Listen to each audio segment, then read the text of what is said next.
Hello friends, welcome our channel. இப்போ நம்ம மகாபலியோட 2வது நாள் ட்ரிப்பாக பார்த்தீங்கன்னா மகாபலேஸ்வரர் டெம்பிளுக்கு வந்திருக்காங்க. அருமையான வியூவுங்க. மலைக்கு மேலே இருக்குது. பார்த்தீங்கன்னா கிட்டத்தட்ட கீழே இருந்து கோயிலோட கோபுரத்தையே பார்க்க முடியலங்க. மேகமூட்டம்லாம் ஃபுல்லாக கவர் பண்ணிடுச்சு. ஆமாங்க. இதில் கொஞ்சம் கிட்டத்தட்ட ஒரு 500 ஸ்டெப்ஸ் மேலே ஏறி வர மாரி தான் இருந்துச்சு.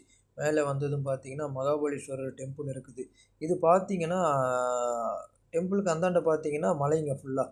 மலையோட பார்டரில் வச்சுருக்காங்க. அது காம்பவுண்ட் இருக்குது பார்த்தீங்களா? அதுக்கு அந்தாண்ட நீங்கள் பார்த்தீங்கன்னா ஃபுல்லாகவே மலை தான். ஆமாம். இது நீங்கள் இப்போ அந்த அளவுக்கு மேகம் அந்த இடத்துல கவர் ஆகிருக்கிறதால அவுட்ரு எங்கேயுமே பார்க்க முடியல பார்த்தீங்களா?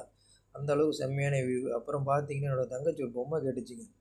ஆமாம். அது இங்கே தான் கிடச்சிச்சு. சரின்னு அதை வாங்கியாச்சு. அதை வாங்கலைன்னா வீட்டுக்கு போனால் ஏன் வேணும் கத்தும். ஆமாங்க. ஒரு வழியாக வந்த வேலையை முடிச்சுட்டு நெக்ஸ்ட்டு பார்த்தீங்கன்னா இது சிவாஜியோட போர்ட்டுக்கு போகலான்னு இருக்கோங்க. நெக்ஸ்ட் வீடியோ அங்கே பார்க்கலாம். ஓகே ஃப்ரெண்ட்ஸ், பாய்.